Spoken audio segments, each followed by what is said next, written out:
السلام علیکم ورحمۃ اللہ وبرکاتہ۔ الحمد للہ رب العالمین والصلاة والسلام علی سید الانبیاء والمرسلین وعلی آلہ واصحابہ اجمعین، اما بعد فاعوذ باللہ من الشیطان الرجیم، بسم اللہ الرحمن الرحیم۔ ان الذين سبقت لهم منا الحسنى اولئك عنها مبعدون، صدق الله العلي العظيم وصدق رسوله النبي الامين المختار الكريم الرؤوف الرحيم۔ انتہائی ادب و احترام کے ساتھ بارگاہ رسالت کا تصور جماتے ہوئے حضور دل کے ساتھ نذرانہ محبت پیش کریں۔ الصلاۃ والسلام علیک یا رسول اللہ، الصلاۃ والسلام علیک یا حبیب اللہ،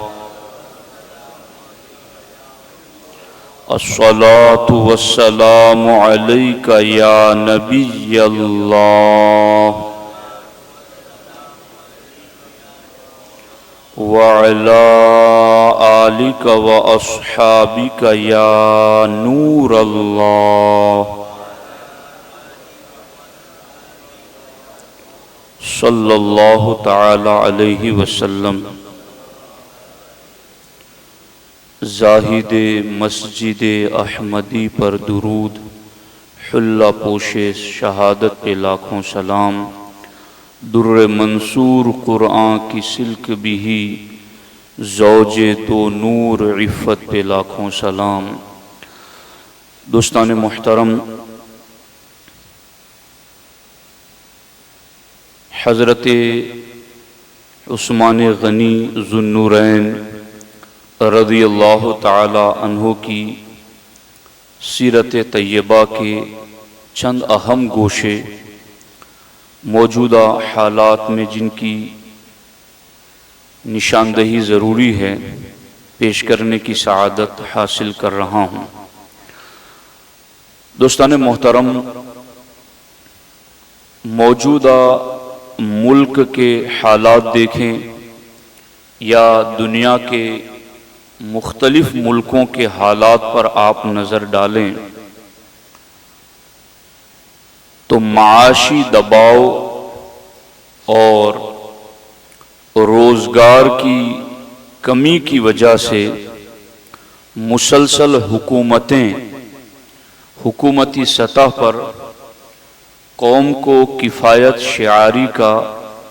سبق پڑھا رہی ہیں کہ تم پیٹرول استعمال کم کرو، بڑی گاڑی کی جگہ چھوٹی گاڑی استعمال کرو، دیگر ملکوں کا سفر کم کر دو، سونا اور گولڈ خریدنا بند کر دو۔ اس طریقے سے کی بہت ساری تجویزیں اور بہت سارے مشورے حکومتی سطح پر دیے جا رہے ہیں۔ اس سلسلے میں حضرت عثمان غنی رضی اللہ تعالی عنہ کی سیرت طیبہ کو اگر پڑھا جائے، سمجھا جائے اور عمل میں لایا جائے تو نہ صرف یہ کہ آدمی اپنے آپ میں اکیلا معاشی حالات میں کمزوری سے باہر آ سکتا ہے، بلکہ جتنے بڑے لیول پر سیرت عثمان غنی کی کفایت شعاری والے پہلو کو ہائی لائٹ کر کے اس پر عمل کی طرف مائل کیا جائے تو ملک یا ملک سے باہر دیگر ملکوں سے بھی جو معاشی تنگی کا دورہ ہے وہ ختم کیا جا سکتا ہے۔ اس سلسلے میں سب سے اہم ترین بات یہ ہے کہ جو آدمی خزانے رکھتا ہے، مال و دولت اور ثروت زیادہ رکھتا ہے، اور ساتھ ہی ساتھ وہ کوئی بڑا عہدہ اور بڑا منصب بھی رکھتا ہے، تو پھر ایسی صورت میں اس کا زیادہ طور پر سرمایہ عیش پرستی میں خرچ ہوتا ہے، نام و نمود اور نمائش میں خرچ ہوتا ہے، اور فضول خرچی کی نظر ہو جاتا ہے۔ چونکہ منصب بھی بڑا ہے اور مال بھی بہت زیادہ ہے، تو عام طور پر بڑے منصب والا اگر مال زیادہ رکھتا ہے تو لوگوں کو دکھانے کے لیے خرچ کرتا ہے کہ دیکھو میں کتنا امیر ہوں، یا وہ فضول خرچی میں اڑا دیتا ہے، یا وہ عیش پرستی میں خرچ کر دیتا ہے۔ لیکن اللہ کے رسول صلی اللہ علیہ وآلہ وسلم نے جن ہیروں کو تراشا اور سرکار نے قیامت تک آنے والے انسانوں کے سامنے جنہیں رول ماڈل بنایا، اور سرکار نے فرمایا علیکم بسنتی و سنت الخلفاء الراشدین المہدیین، کہ تم پر میرا طریقہ اپنانا یہ بھی ضروری ہے اور میرے خلفاء راشدین کا طریقہ اپنانا بھی ضروری ہے۔ تو انہی تربیت یافتگان بارگاہ رسالت میں ایک حضرت عثمان غنی رضی اللہ تعالی عنہ ہیں۔ ان کا کفایت شعاری کا یعنی تھوڑے پر گزارا کرنے کا جو انداز تھا وہ بڑا نرالا۔ حالانکہ آپ کے پاس منصب کتنا بڑا تھا، منصب اتنا بڑا کہ اس وقت کی جتنی بھی اسلامی ریاستیں تھیں ان ساری ریاستوں کے تنہا امیر المومنین عثمان غنی تھے۔ یعنی آج کے 10 ملک آ جائے، ان تمام 10 ملک کا واحد فرما رواں۔ اور دوسری چیز یہ کہ خود اپنی ذات کے لحاظ سے بھی وہ بہت مالدار تھے، جس کی وجہ سے انہیں اسلام لانے سے پہلے بھی لوگ غنی کے خطاب سے یاد کرتے تھے۔ تو مالدار بھی چوٹی کے اور منصب بھی بہت بڑا، مگر مالدار اور منصب دونوں ہونے کے باوجود انہوں نے زندگی کس کفایت شعاری سے گزاری۔ اللہ اکبر۔ حضرت عبداللہ ابن شداد رضی اللہ تعالیٰ عنہ فرماتے ہیں، اتفاق دیکھیے کہ روایت بھی جمعہ کے دن ہی کی ہے، اور روایت بھی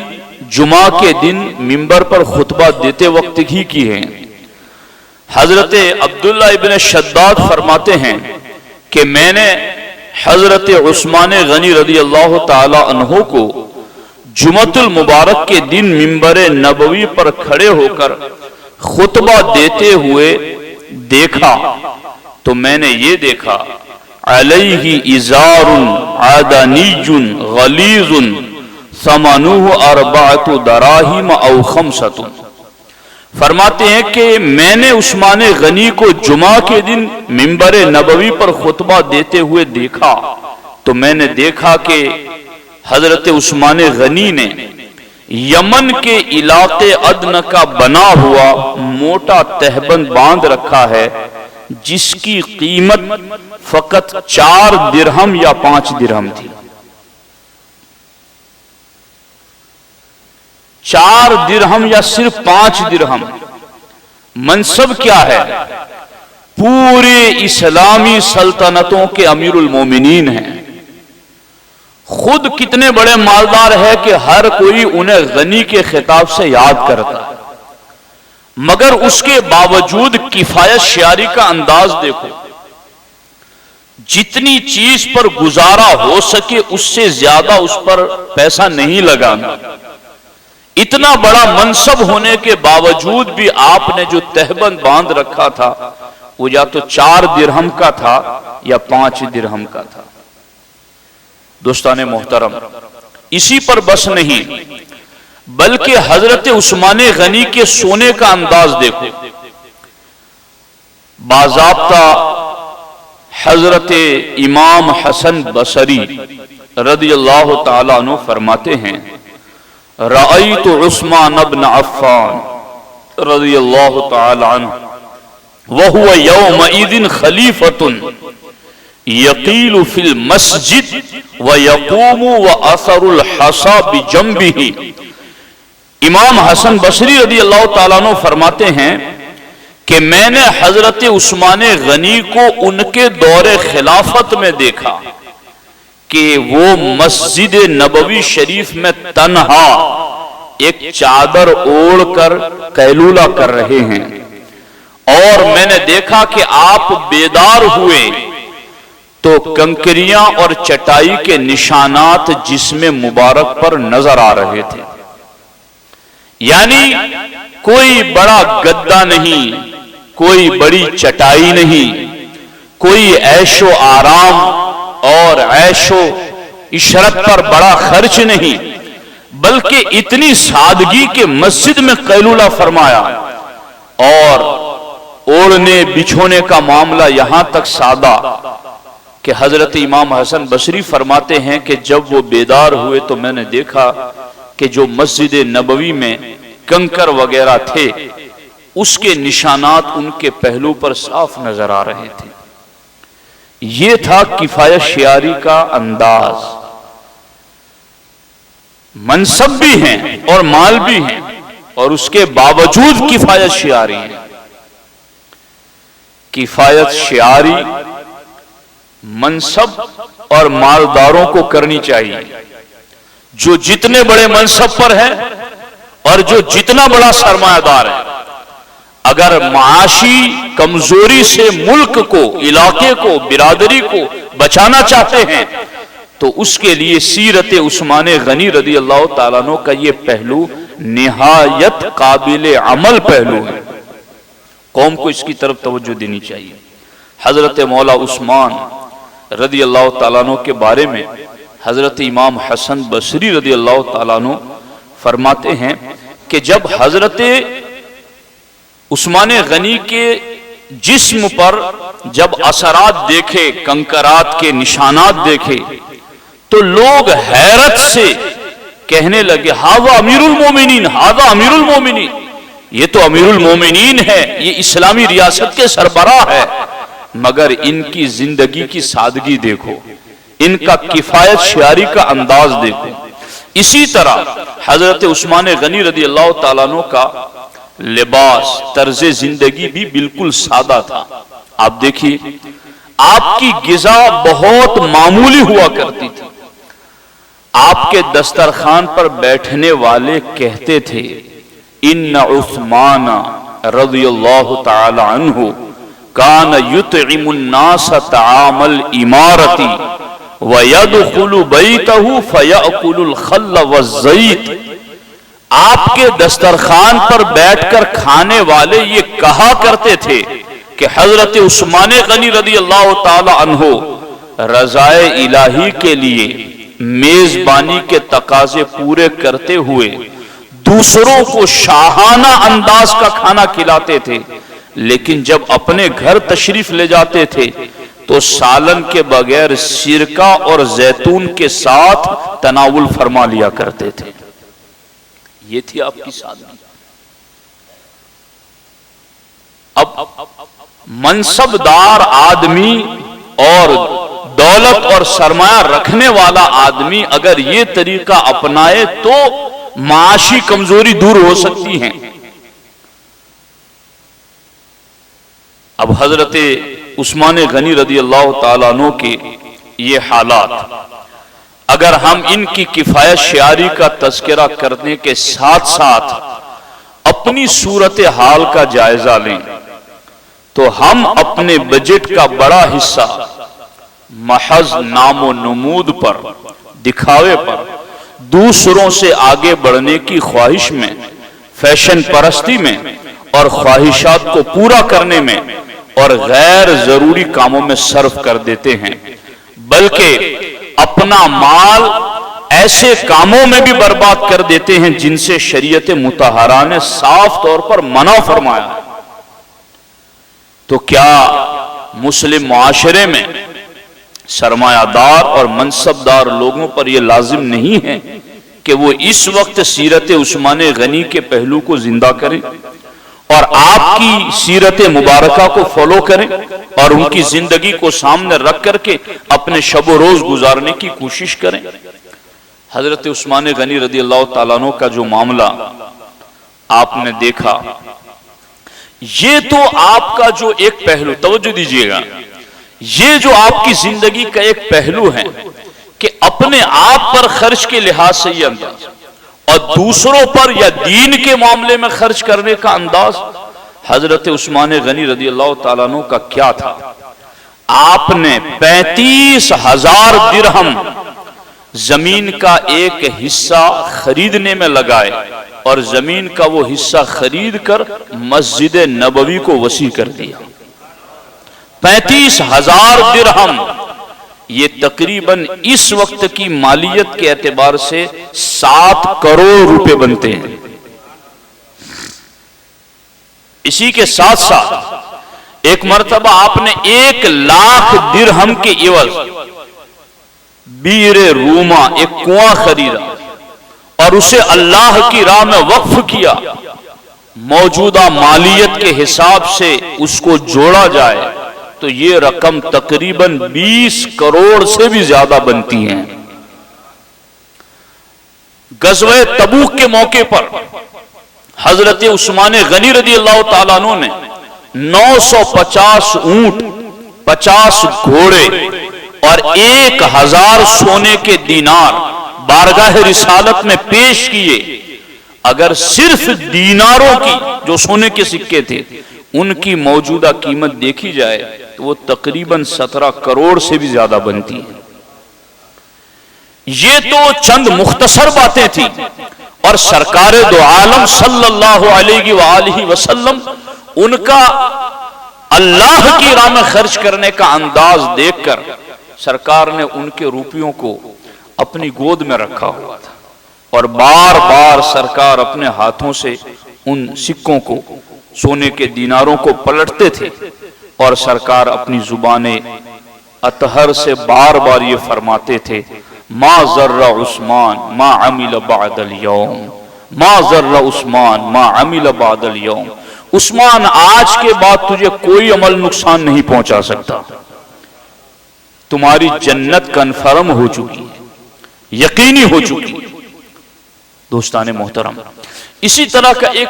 ایک روایت آپ نے پہلے بھی سنی ہوگی کہ بارگاہ رسالت میں ایک شخص آئے تھے، انہوں نے اپنی حاجت پیش کی تو ہمارے آقا علیہ الصلوۃ والسلام نے فرمایا جاؤ عثمان کے پاس جا کر اپنی حاجت پیش کرو۔ تو وہ گئے تو دیکھا کہ حضرت عثمان غنی رضی اللہ تعالیٰ عنہ غلام کو ڈانٹ رہے تھے اس بات پر کہ اس نے جو دیا جلایا تھا اس میں جلنے والی بتی بڑی کر دی تھی۔ تو آپ نے کہا کہ اگر چھوٹی بتی لگاتے تو بھی اجالا ہو جاتا، کام ہو جاتا، مگر یہ بڑی بتی جلانے کی وجہ سے تیل زیادہ خرچ ہوا،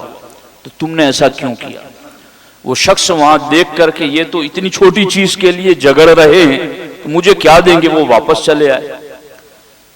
سرکار نے پھر انہیں روانہ کیا تو پھر دیکھا کہ وہ اس بات پر باورچی کو ڈانٹ رہے تھے کہ تم نے نمک کھانے میں زیادہ کیوں ڈال دیا۔ اسی طرح 2-3 مرتبہ ہوا، ہمارے آقا علیہ الصلوۃ والسلام نے بار بار انہیں بھیجا اور کہا تم عثمان سے میرا نام لے کے بات کرنا۔ گئے، غالباً ان کے یہاں کچھ بچی کی شادی کا مسئلہ تھا، تو جیسے ہی حضرت عثمان غنی رضی اللہ تعالیٰ عنہ نے سنا کہ یہ میرے نبی علیہ السلام کے بھیجے ہوئے ہیں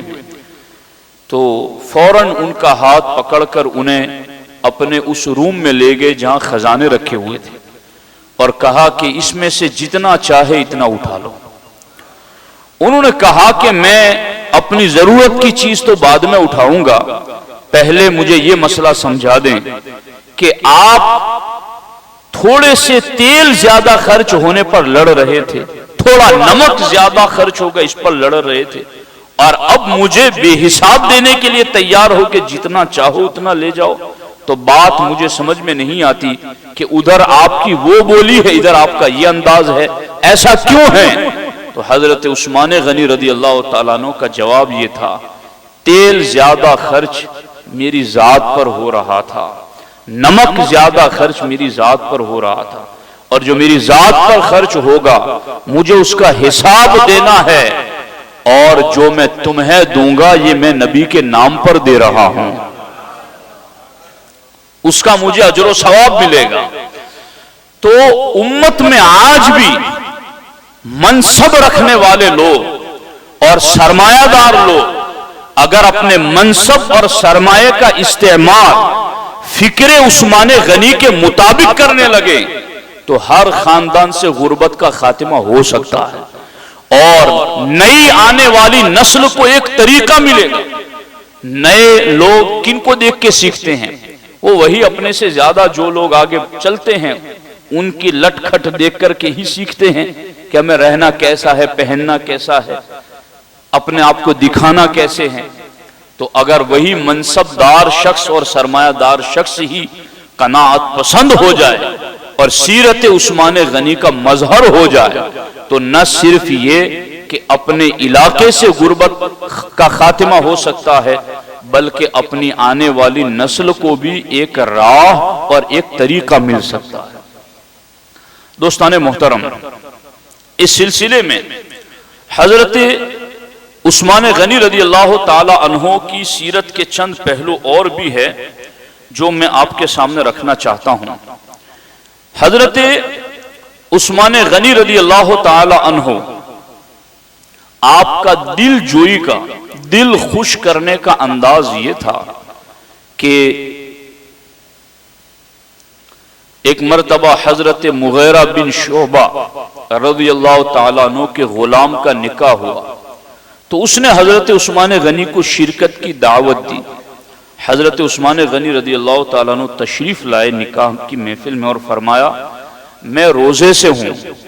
مگر میں نے یہ پسند کیا کہ تمہاری دعوت کو قبول کروں اور تمہارے لیے برکت کی دعا کروں۔ بڑوں کے انداز بھی بڑے نرالے ہوتے۔ اللہ اکبر۔ عبادت گزار ایسے تھے کہ رات کے ابتدائی حصے میں آرام کر کے رات بھر عبادت کرتے رہتے اور دن نفلی روزے میں گزارتے تھے۔ تلاوت قرآن کے اتنے بڑے عاشق تھے کہ ایک ایک رکعت میں پورا قرآن ختم کر دیا کرتے تھے، اور امت پر جو ان کا احسان ہے قرآن کو جمع کرنے کا، وہ اتنی بڑی نیکی ہے جس کو ہماری عقل سوچ نہیں سکتی کہ امت کو جو ایک لغت قریش پر، جس لغت پر قرآن زمین پر اترا،